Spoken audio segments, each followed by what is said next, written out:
All right, so what we have here is a South Bend 9-inch Model Lathe, bed length 4.5 feet, metal lathe.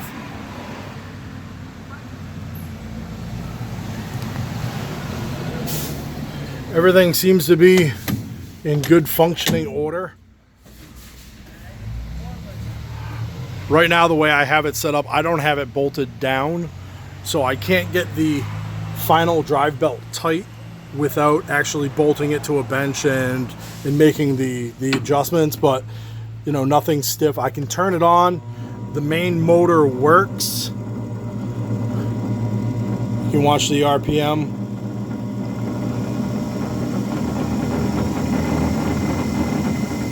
That all works. You can hear a slight vibration. That's because, again, it's not bolted down, but the motor actually seems pretty smooth. Forward and reverse works. Everything seems to be pretty loose. It hasn't been used in years. It looks wet because I just hit it with a degreaser and a rust prohibitor.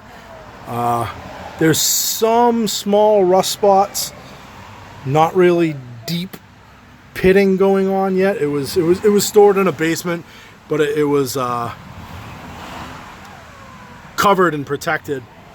Every way seems to work pretty good. We got